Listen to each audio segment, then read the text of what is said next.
भी था कि टफ था समझने में, जो काउंटिंग वगैरह वो सब कैसे करी अपन ने मति ज्ञान के भेदों की, तो उसको अच्छे से देख लेंगे एक बार तो ज़्यादा अच्छे से समझ में आ जाएगा। हाथ जोड़ लेंगे सभी, मंगलाचरण करेंगे। मोक्ष मार्गस्य नेतारं भेत्तारं कर्म भूभृतां ज्ञातारं विश्वतत्त्वानां वंदे तद्गुणलब्धये। देवादिदेव एकशराट श्री आदिनाथ भगवान की जय। की जय। आचार्य भगवान श्री उमा स्वामी जी महाराज की जय। की जय। 3 कम 9 करोड़ महामुनिराजों की जय। की जय। तो अपन ने कल 12 भेद जो देखे थे उसके आगे के सूत्र पढ़ना स्टार्ट करे थे। तो 12 भेद पदार्थों के देखे थे जिनके द्वारा मति ज्ञान होता है। तो वो 12 प्रकार के पदार्थ थे, बहुविध, है ना, अनिश्रित, अनुक्त और क्षिप्र और ध्रुव, और इनका उल्टा एकविध और क्षिप्र का अक्षिप्र, अनिश्रित का निश्रित, उक्त और अध्रुव। ठीक है, ये अपन ने समझे थे। तो अब इन पदार्थों के ज्ञान होने के बाद अपन ने क्या देखा था, अगला सूत्र अर्थस्य। ठीक है, तो यहां पर क्या हो गया, अर्थ अवग्रह का कथन पूर्ण हुआ। अब अर्थ अवग्रह क्या होता है, तो अपन जब किसी भी चीज को जानते हैं तो एक होता है कि अपन ने पूरी तरीके से जान लिया, और एक होता है कि हम कुछ सामान्य ही ज्ञान कर पाए, उसका बहुत इनकम्प्लीट नॉलेज गेन कर पाए उसके बारे में। ठीक है, तो जब किसी चीज का सिर्फ इनकम्प्लीट नॉलेज की सामान्य प्रतिभास ही हम कर पाए तो उसको कहेंगे व्यंजन अवग्रह। ठीक है, और जब हम उसका पूरा नॉलेज गेन कर लेते हैं, उसके बारे में अच्छे से ज्ञान कर लेते हैं, तो उसको कहते हैं व्यंजन अवग्रह। ठीक है, अर्थस्य का मतलब अगला सूत्र था अर्थस्य, इसका मतलब हो गया कि अर्थ अवग्रह का कथन पूर्ण हो गया। अर्थ अवग्रह और व्यंजन अवग्रह के बीच में डिफरेंस समझ में आ गया, बाकी सब तो थे कल। देवल दीदी आपको आ गया? हाँ। ठीक है, तो अब अपन देखेंगे व्यंजन अवग्रह। तो व्यंजन पदार्थों का सिर्फ अवग्रह होता है। मतलब अपन ने मति ज्ञान की 4 प्रोसेस देखी थी, अवग्रह, ईहा, अवाय और धारणा। ठीक है, तो व्यंजन पदार्थ जिनका हमको स्पष्ट ज्ञान नहीं होता, सिर्फ इनकम्प्लीट ज्ञान होता है, सामान्य प्रतिभास होता है, उनका सिर्फ व्यंजन अवग्रह ही हो, व्यंजन पदार्थों का सिर्फ अवग्रह ही होता है, ईहा अवाय धारणा नहीं होती।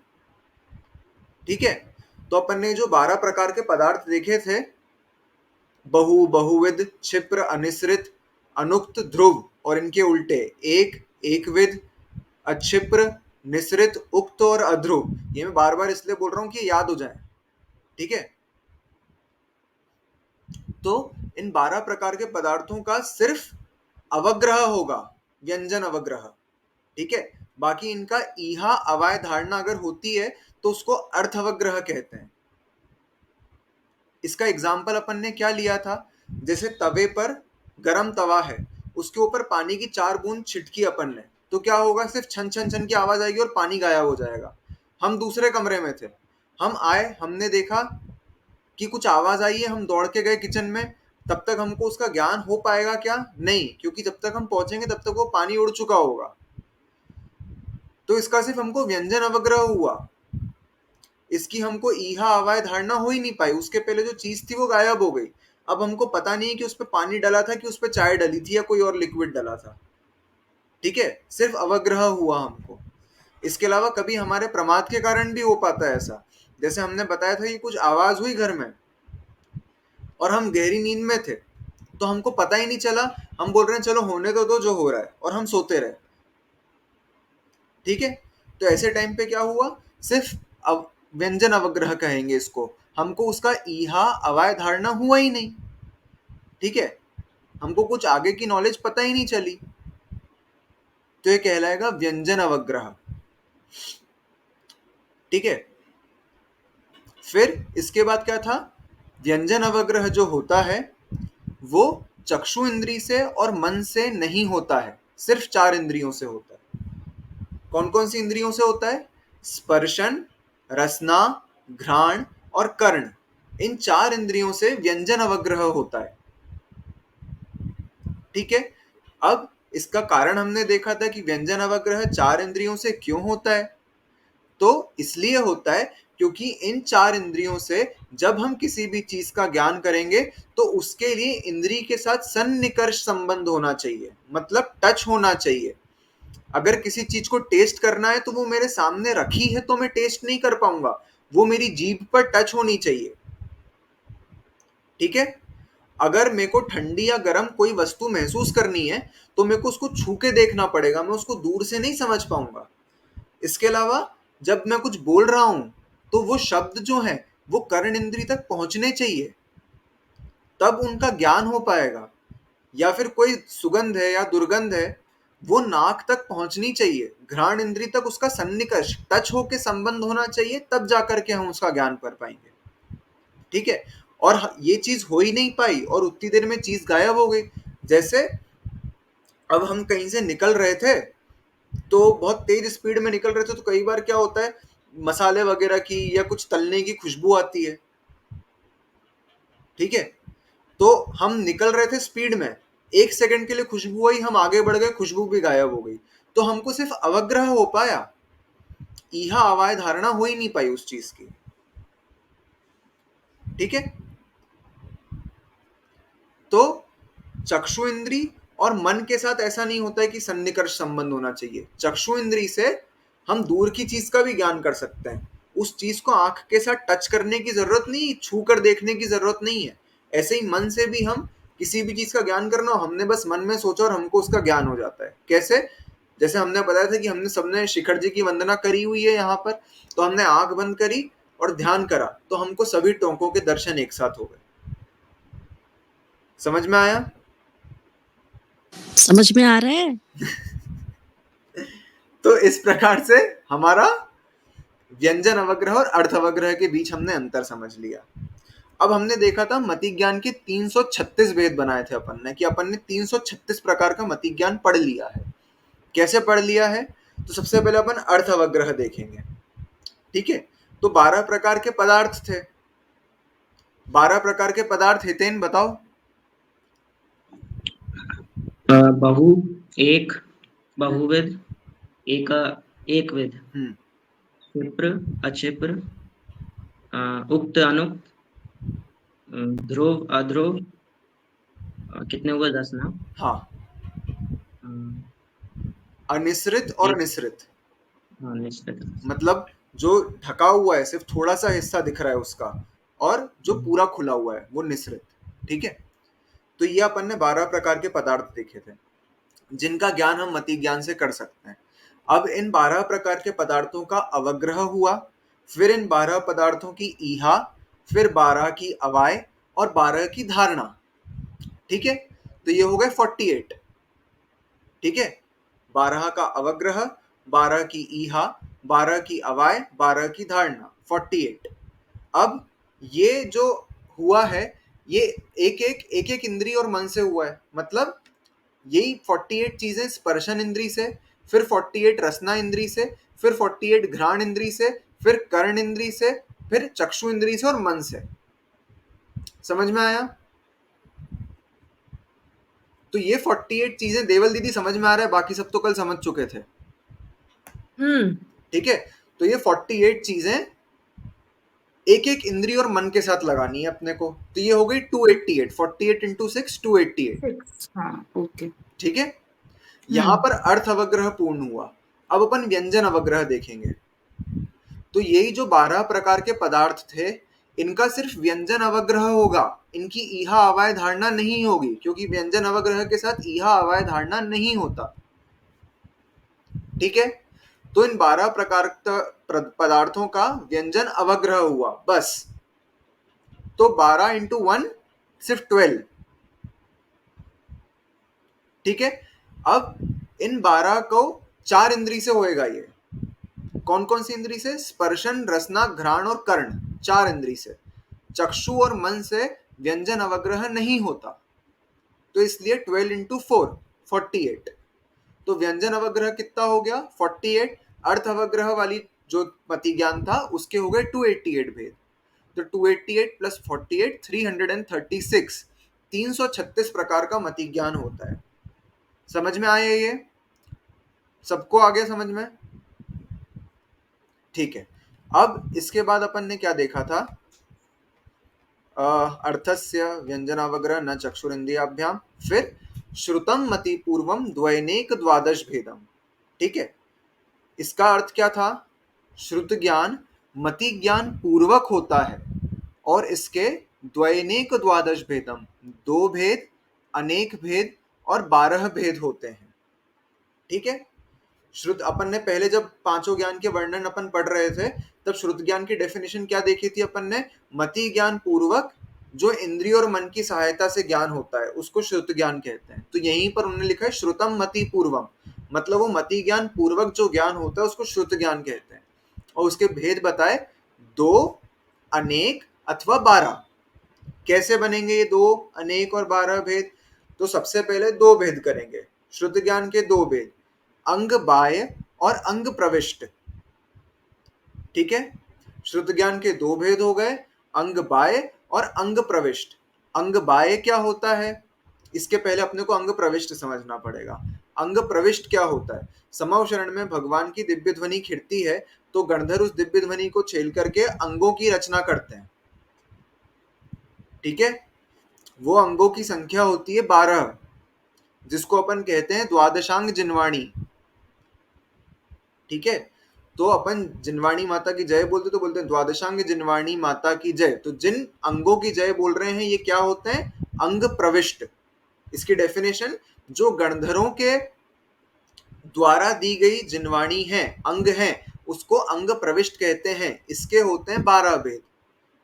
ठीक है, और इस अंग प्रविष्ट के आधार पर आचार्यों ने जो रचना करी वो अंग बाह्य कहलाते हैं। मतलब इसी के आधार पर कुंदुकुंदाचार्य ने समय सार ग्रंथ की रचना करी है और पंचास्तिकाय, प्रवचन सार, नियम सार, 84 पाहुड़, इन ग्रंथों की रचना करी। आचार्य नेमिचंद सिद्धांति देव ने द्रव्य संग्रह, बृहद द्रव्य संग्रह, सिद्धांत चक्रवर्ती ने गोमट सार, जीव कांड, कर्म कांड, लब्धि सार, छपना सार। ठीक है, आचार्य उमा स्वामी महाराज ने तत्वार्थ सूत्र, समंत भद्राचार्य ने रत्नकरण शावकाचार। ठीक है, तो हम आज जितने भी ग्रंथ देख रहे हैं वो अंग प्रविष्ट के आधार पर आचार्यों ने लिखे हैं, इसलिए उनको अंग बाह्य कहते हैं। ठीक है, और इसके अनेक भेद हैं। अनेक भेद जितने अपन ने गिने अभी, समय सार, प्रवचन सार, नियम सार। ठीक है, अनेक भेद हैं इसके। तो इसलिए श्रुत ज्ञान मति ज्ञान पूर्वक होता है और इसके 2 भेद, अंग बाह्य और अंग प्रविष्ट होते हैं। अब अंग बाह्य के अनेक भेद होते हैं जो अपने को वर्तमान में शास्त्र देखने मिलते हैं, और अंग प्रविष्ट के 12 भेद होते हैं। समझ में आ गई ये चीज? यहां पर श्रुत ज्ञान का वर्णन भी पूर्ण हो गया है अपना। अब अपन देखेंगे अगला सूत्र। तो सभी हाथ जोड़ो, बोलेंगे भव प्रत्ययो वर्धिर देवनारकाणाम। भव प्रत्ययो वर्धिर देवनारकाणाम। देवल दीदी सूत्र रिपीट करो।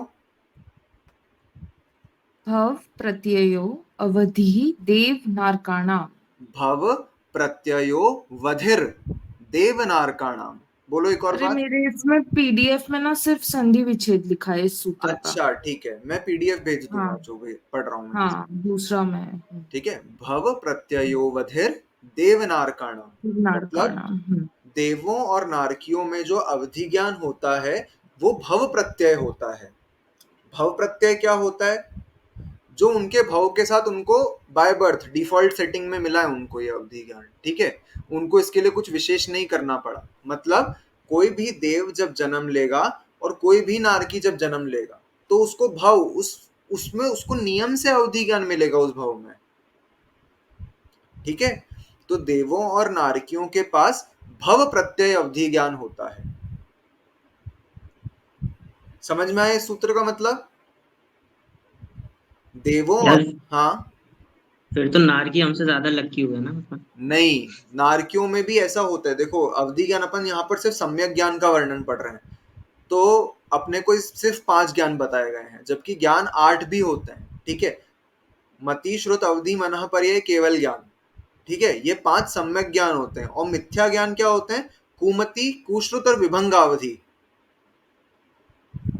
ठीक है, तो मिथ्या दृष्टि नारकियों के पास जो ज्ञान होगा वो विभंगावधि ज्ञान होता है, मतलब उस ज्ञान का भी वो दुरुपयोग करते हैं। ठीक है, वो उस अवधि ज्ञान से जानेंगे कि ये वाला नारकी, इसने मेरे साथ ये गलत करा था तो उसको कैसे मारना है, तो उसका अवधि ज्ञान भी वो उसी में, मतलब उनका उपयोग ही वैसा जा रहा है, वो भवी ऐसा है कि वो उस चीज का गलत उपयोग करेंगे।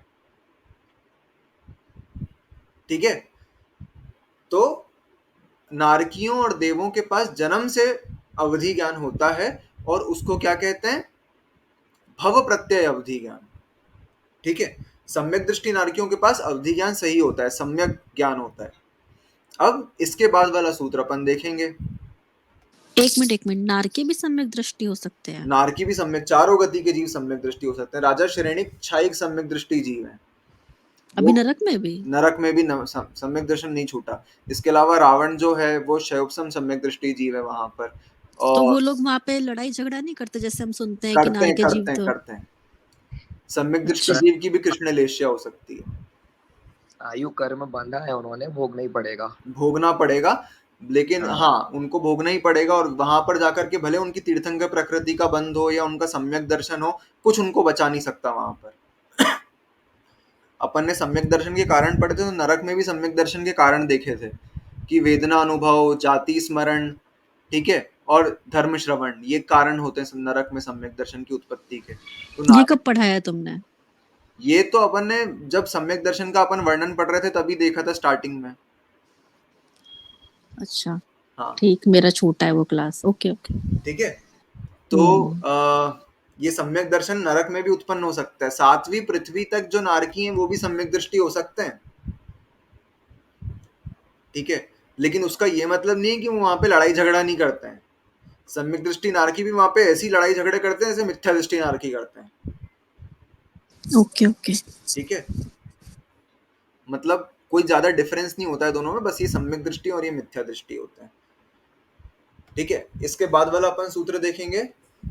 क्षयोक्षम निमित्तः षड विकल्पः शेषाणाम। क्षयोक्षम निमित्तः षड विकल्पः शेषाणाम। कनिका दीदी सूत्र पढ़ो। हाँ एक मिनट। क्षयोपशम निमित्तः षडी विकल्पः शेषाणाम। षड विकल्पः शेषाणाम। ठीक है, षड विकल्प शेषाणाम। हाँ फिर से बोलो। हाँ, क्षयोक्षम निमित्तः षड विकल्पः शेषाणाम। क्षयोपशम निमित्तः षण विकल्पः शेषाणाम, है ना, तो अपन इसको देखेंगे। शेषाणाम मतलब बचे हुए। कौन बचे हुए? तो देव और नारकियों का तो भव प्रत्यय बता दिया था। बची हुई गतियां कौन सी हो गई? मनुष्य और तिर्यंच। ठीक है, तो मनुष्यों और तिर्यंचों को क्षयोपशम निमित्त वाला अवधि ज्ञान होता है, जिसके 6 भेद होते हैं। ठीक है, मनुष्यों और तिर्यंचों को क्षयोपशम के निमित्त से अवधि ज्ञान होता है, जिसके 6 भेद होते हैं। अब क्षयोपशम निमित्त मतलब यहां पर आकर के कुछ तप संयम धारण करना पड़ेगा। ठीक है, उसके बाद अवधि ज्ञान प्राप्त होगा। कर्मों के क्षयोपशम से प्राप्त होगा, हमको जन्म से प्राप्त नहीं होगा। हमको उसके लिए व्रत संयम धारण करना पड़ेगा, तब ज्ञानावरण कर्म का ऐसा क्षयोपशम बनेगा कि हमको अवधि ज्ञान प्राप्त हो।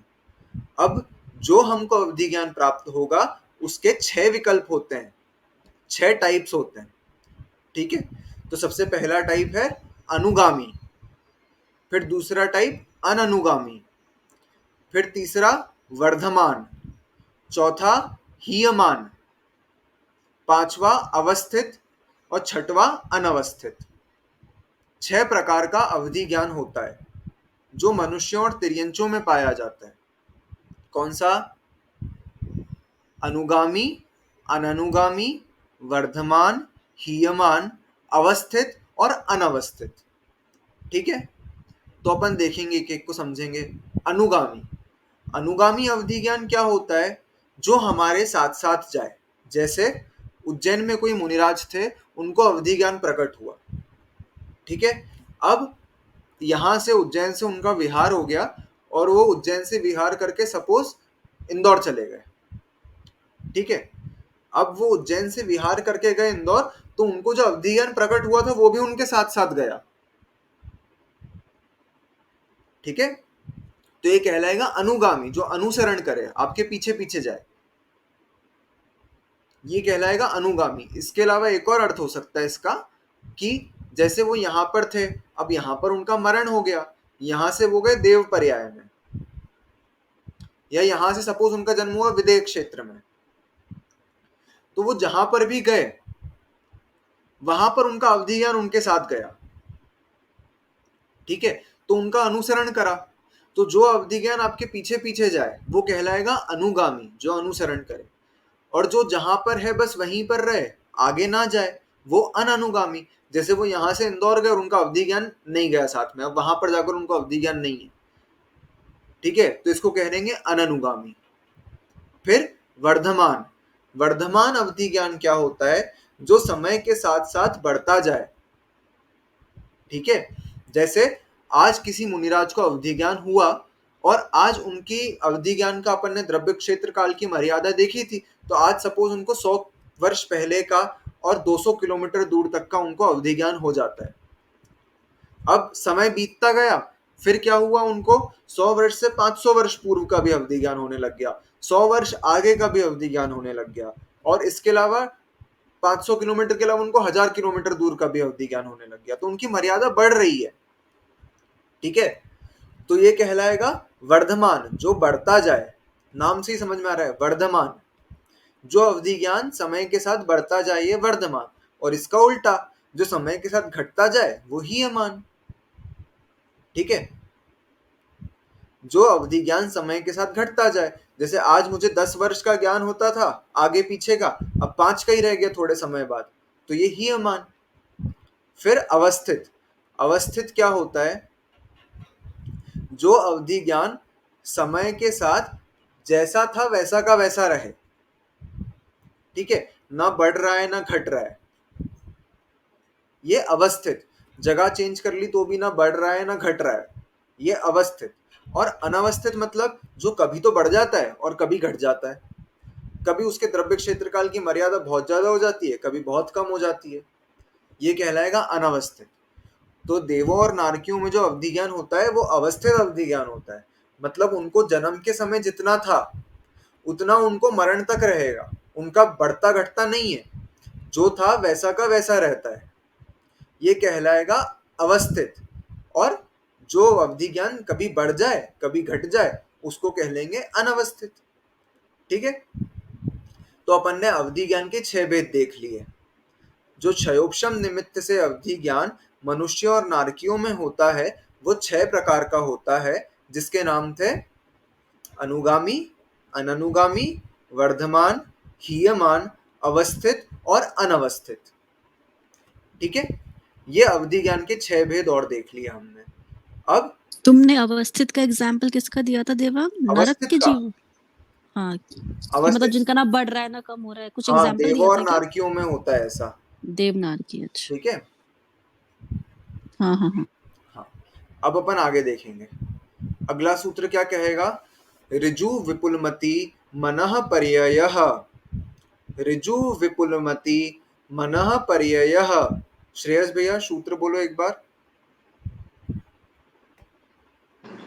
ऋजु विपुलमति मनः पर्ययः, ठीक है, मनः पर्यय ज्ञान के 2 भेद होते हैं, ऋजुमति और विपुलमति। सूत्र क्या बोल रहा है? अपना अवधि ज्ञान तक का वर्णन हो गया है, अब मनः पर्यय ज्ञान का वर्णन चालू हो रहा है। तो मनः पर्यय ज्ञान के 2 भेद होते हैं, ऋजुमति और विपुलमति। ऋजुमति अवधि ज्ञान क्या होता है? तो जिस अपने मन में 2 प्रकार की बातें होती है, कई लोग होते हैं बहुत कुटिल होते हैं, बहुत आड़ा सोचते हैं वो, ठीक है, उनके मन में क्या है ये समझना बहुत कठिन है, चेहरे पे कुछ एक्सप्रेशन है, बोल कुछ रहे हैं, सोच कुछ रहे हैं, ठीक है। तुम मन में जो कुटिलता वाली बात को, जटिल बात को जो मनः पर्यय ज्ञान जान ले वो विपुलमति मनः पर्यय ज्ञान कहलाएगा। ऋजु मतलब सरल, विपुल मतलब कठिन या जटिल, ठीक है। तो मन की जटिल बातों को जो मनः पर्यय ज्ञान जान ले वो विपुलमति मनः पर्यय ज्ञान है, और मन की सरल बातों को जो जान पाए वो कहलाएगा ऋजुमति मनः पर्यय ज्ञान। ठीक है, तो जिन एक तो मनः पर्यय ज्ञानी, सबसे पहले मनः पर्यय ज्ञानी सिर्फ मुनिराज होते हैं, तो मनः पर्यय ज्ञान चारों गतियों में नहीं होता। जैसे अवधि ज्ञान अपन ने देख लिया चारों गतियों में हो सकता है, तो मनः पर्यय ज्ञान ऐसा नहीं है। मनः पर्यय ज्ञान सबसे पहले तो मनुष्य गति में ही होगा। ठीक है, और मनुष्य गति में भी संयमी मुनिराज को होगा। मुनिराज भावलिंगी छठवें सातवें गुणस्थान वर्ती मुनिराजों को ही मनः पर्यय ज्ञान होता है। ठीक है, हाँ, जैसे देव हमारे मन की बात नहीं जान पाएंगे, नहीं, हम उनकी बुराई करें निंदा करें तो हमें मतलब वो सब नहीं मुंह करेंगे। से बोलेंगे तो पता चल जाएगा उनको। मन में नहीं बोले, मन में बोले तो कुछ नहीं होगा ना। हाँ, मन में बोलेंगे तो उनको पता नहीं चलेगा, क्योंकि वो मन की बात नहीं जान सकते। और ऐसा भी पॉसिबल है कि किसी मुनिराज को खाली ऋजु मना पर्याय ज्ञान हो और किसी को विपुल, या दो नहीं कैसे नहीं, एक ऐसा साथ होता होगा? है, हाँ, कि किसी को ऋजु होता है, किसी को विपुलमति होता है। अच्छा अच्छा। ठीक है, तो जैसे ऋजुमति मनः पर्यय ज्ञान के धारी मुनिराज हैं, तो हमारे मन में मतलब एक सिर्फ सिंपल थॉट को जान पाएंगे। ठीक है, और विपुलमति जो है वो उस थॉट को भी जान लेंगे, उसके कारण को भी जान लेंगे, उसके कॉन्सिक्वेंसेस को भी जान लेंगे, तो वो बहुत सारी चीजें एक साथ जान लेंगे। ठीक है, वो जटिल ज्ञान को भी जान लेते हैं। जैसे यशोधर मुनिराज का एग्जाम्पल आता है, जब राजा श्रेणिक और चेलना ने उनका उपसर्ग दूर करा तो राजा श्रेणिक के मन में बहुत ग्लानि भाव आया। ठीक है, तो कि मैंने सच्चे गुरु पर उपसर्ग करा। क्यों करा था उसने उपसर्ग? क्योंकि रानी चेलना को उसने बताना था कि तुम्हारे जैन गुरु जो होते हैं वो सच्चे गुरु नहीं होते हैं। ठीक है, कहानी बहुत लंबी है, लेकिन जब उसको ग्लानि भाव आया तब राजा श्रेणिक ने क्या सोचा मन में कि अरे मैंने तो इतने सच्चे मुनिराज के ऊपर, सच्चे गुरु के ऊपर इतना भयानक उपसर्ग किया, तो उनके मन में खुद के प्राणघात का भाव आया। वो अपनी खड़क से अपना सर काटना चाह रहे थे वहीं के वहीं। तो यशोधर मुनिराज ने क्या करा, उनके मन की बात को जान लिया। ठीक है, और फिर उनको बोला कि हे राजन, अपने प्राणघात का मत सोचो, अभी भवितव्यता अच्छी है। ठीक है, मतलब तुम्हारा कल्याण होने वाला है। तो उन्होंने क्यों जान, मतलब उनके मन की बात तो जान ही ली थी, साथ में क्या जान लिया था उनने कि उनको ऐसे विचार क्यों आ रहा है, क्यों आ रहा है कि उन्होंने उपसर्ग करा था, इसका ग्लानि भाव है उनको। ठीक है, तो उनको मन की बात भी जानी, मन की बात का कारण भी जान लिया, उसके कॉन्सिक्वेंसेस भी जान लिए, तो विपुलमति मनः पर्यय ज्ञान कहलाएगा। ऋजुमति मनः पर्यय ज्ञानी इतनी बातें नहीं जान सकते, सिर्फ मन में जो चल रहा है उतनी सी बात जानेंगे। ठीक है, वो भी बहुत जटिल बातों को नहीं जाने। ये कुटिल मन जिनका होता है, बहुत ज्यादा सोचते हैं जो, या बहुत उल्टा सोचते हैं जो, बहुत कॉम्प्लिकेटेड विचार हैं, वैसे विचार उनके मन में नहीं जान पाएंगे, विपुलमति जान पाएंगे वो।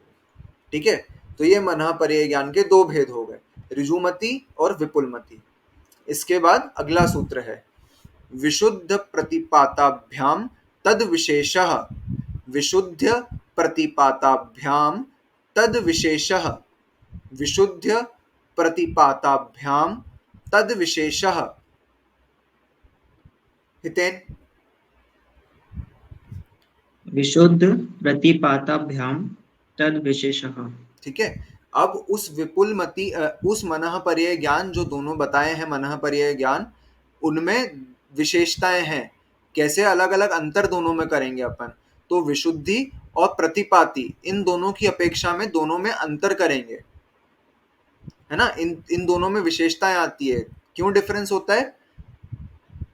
एक विशुद्धि के कारण और एक प्रतिपाति होने के कारण। अब समझेंगे विशुद्धि क्या होती है। ठीक है, तो विशुद्धि के लिए अपन कैसे समझेंगे, ऋजुमति मनः पर्यय ज्ञानी है तो उसके लिए विशुद्धि कम चाहिए मन की, उनके भावों की विशुद्धि कम होगी मुनिराज के, तो भी उनको ऋजुमति मनः पर्यय ज्ञान प्राप्त हो जाएगा।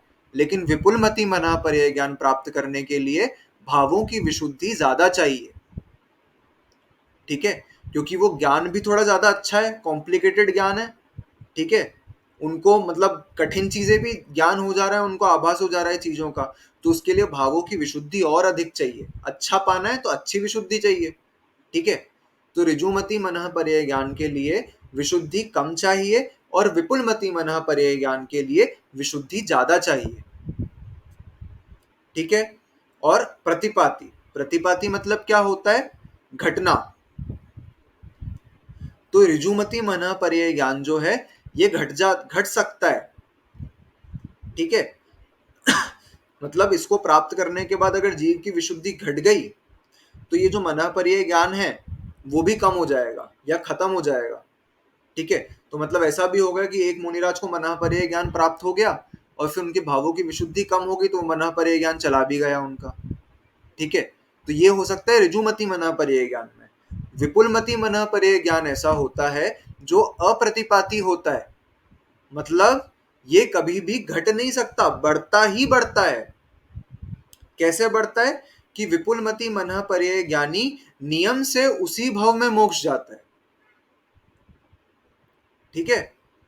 तो विपुलमति मनः पर्यय ज्ञान उन्हीं को होगा जो तद्भव मोक्षगामी होंगे। बोलो। तीर्थंकरों को मतलब बाल बाल अवस्था या फिर उधर कितने ज्ञान होता है, मतलब ये मना पर तो होता होगा ना? हाँ, तो तीर्थंकर जब जन्म लेते हैं तो गर्भ में आते समय ही उनको 3 ज्ञान के धारी होते हैं, वो गर्भ से 3 ज्ञान के धारी होते हैं। कौन सा? मति, मति, श्रुत और अवधि, और अवधि ज्ञान, ठीक है। गर्भ से 3 ज्ञान के धारी होते हैं वो। फिर जैसे ही वो दीक्षा लेते हैं, अपन ने क्या पढ़ा, मनः पर्यय ज्ञान जो होता है वो मुनिराज को ही हो सकता है सिर्फ। तो जैसे ही वो दीक्षा लेते हैं तो अपन पंचकल्याणक देखते हैं जब, तो पंचकल्याणक में क्या होता है, जैसे ही भगवान की दीक्षा होती है तो 4 दीपक उनके सामने रख दिए जाते हैं, ठीक है। तो वो 4 ज्ञान के प्रतीक स्वरूप होते हैं। तो दीक्षा लेने के अंतर मुहूर्त बाद वो 4 ज्ञान के धारी हो जाते हैं। तो उनको उस समय कौन से ज्ञान हो गए? कौन से 4 प्रकार के ज्ञान? मति, श्रुत, अवधि, मना, पर्यय, 4 ज्ञान के धारी हो गए मुनिराज तीर्थंकर। और वो उनको तो विपुल मति होएगा, उनका तो बढ़ना ही बढ़ना है, ठीक है। उनका चारित्र कभी कम नहीं होता, तो उनको विपुल मति मना पर्यय ज्ञानी होता है, ठीक है। तो अपन ने एक चीज देख ली, विपुल मति मना पर्यय ज्ञान अप्रतिपाती होता है। ये जिसको हो जाए वो उसी भव से मोक्ष जाएगा, तद्भव मोक्षगामी जीव को ही होएगा, ठीक है। और ऋजुमति मनः पर्यय ज्ञान क्या होता है कि ये मतलब होने के बाद उस भव से मोक्ष जा भी सकते हैं, नहीं भी जा सकते हैं, कुछ वो नहीं है, कंफर्म नहीं है। लेकिन विपुलमति में कंफर्म है कि मोक्ष जाएंगे उसी भव से। ऋजुमति वाले जा भी सकते हैं और नहीं भी जा सकते हैं। विशुद्धि बढ़ गई उनकी अगर तो चले जाएंगे, घट गई अगर तो मनः पर्यय ज्ञान भी चला जाएगा, ठीक है। लेकिन होता सच्चे मुनिराजों को ही है, 6वें 7वें गुणस्थानवर्ती भावलिंगी मुनियों को ही मनः पर्यय ज्ञान, चाहे ऋजुमति चाहे विपुलमति, होगा उन्हीं को, ठीक है। ये दोनों में डिफरेंस हो गया, किसकी अपेक्षा? विशुद्धि की अपेक्षा और प्रतिपाती होने की अपेक्षा।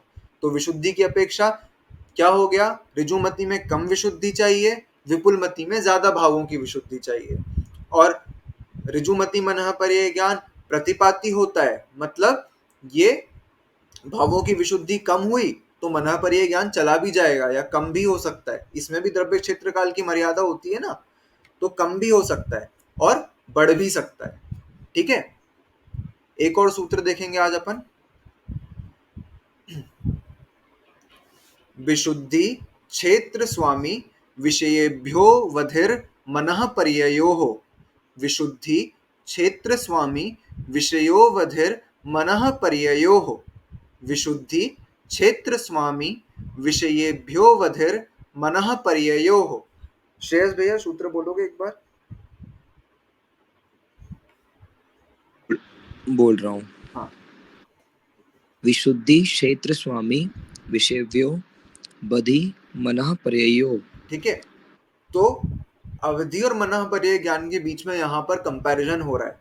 तो 4 पॉइंट्स के बेसिस पे कंपैरिजन हो रहा है, विशुद्धि की अपेक्षा, स्वामित्व की अपेक्षा, क्षेत्र की अपेक्षा, विशुद्धि क्षेत्र स्वामी, और एक और क्या था?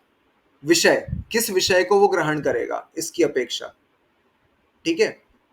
तो अपन ने देखा, सबसे पहले विशुद्धि की अपेक्षा देखेंगे अपन।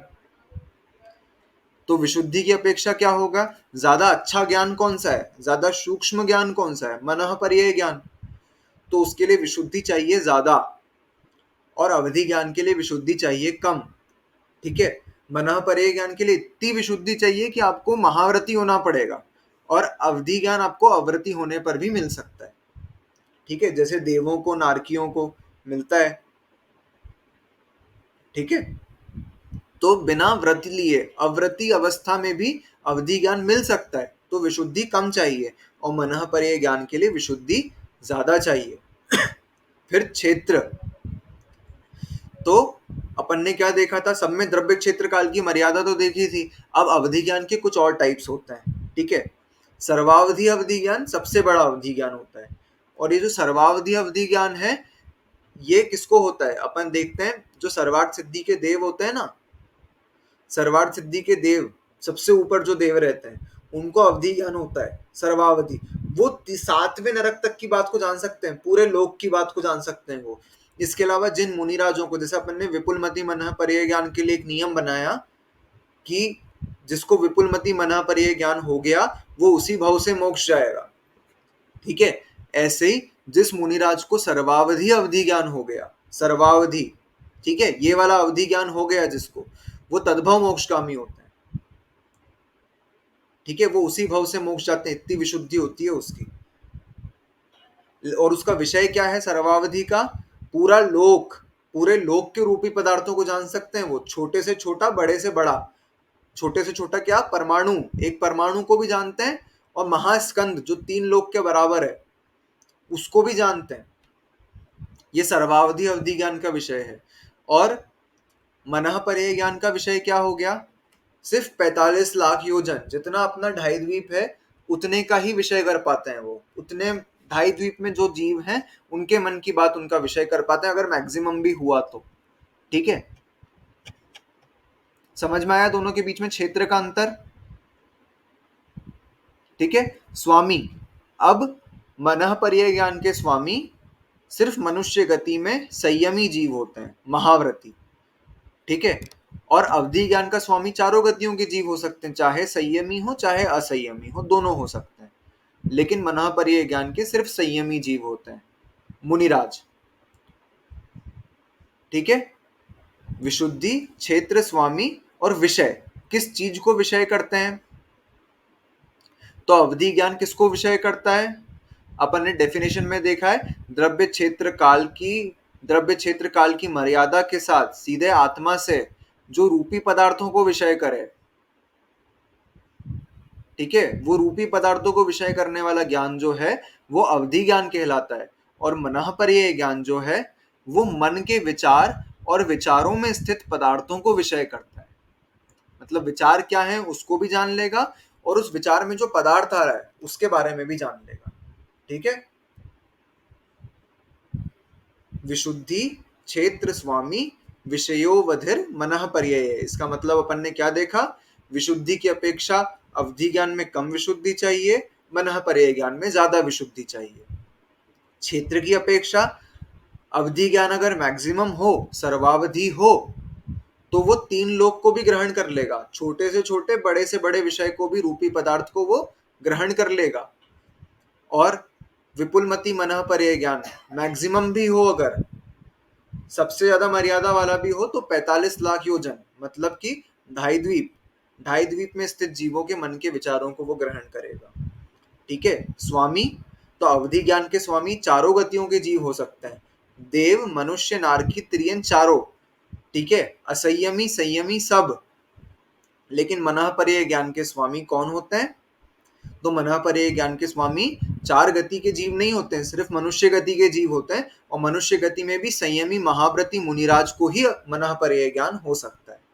ठीक है, और विषय, तो रूपी पदार्थों को विषय करता है जो ज्ञान, वो अवधि ज्ञान कहलाता है, और मनः परे ज्ञान मन के विचार और विचारों में स्थित पदार्थों को जो ज्ञान विषय करे वो मनः परे ज्ञान कहलाता है। आज इतना ही करेंगे, जो पढ़ा है सबको समझ आया है, कुछ डाउट है तो पूछ लो। यार इसमें जो मनः परे ज्ञान है, क्या उसमें भी हम लोग ऐसे लिमिट लगाते हैं वो द्रव्य क्षेत्र काल भाव वाली? हाँ, मनः परे ज्ञान भी द्रव्य क्षेत्र काल की मर्यादा के साथ होता है। ठीक ठीक ठीक है, जैसे इसमें भी कि 10 किलोमीटर दूर वाले के मन की बात को नहीं जान सकता वो, या 100 किलोमीटर, तो इसमें मैक्सिमम कितना हो सकता है, ढाई द्वीप में जितने जीव हैं सबके मन की बात को जान ली उसने, उसके बाहर की नहीं जान सकता।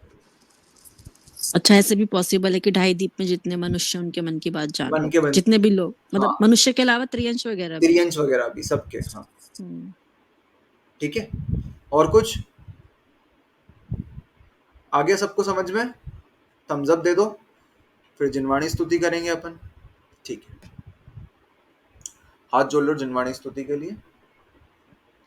शास्त्र पठन में मेरे द्वारा यदि जो कहीं कहीं प्रमाद से कुछ अर्थ वाक्य पद मात्रा छूट गई, सरस्वती मेरी इस त्रुटि को कृपया क्षमा करें और मुझे कैवल्य धाम में मां विलंब धरें।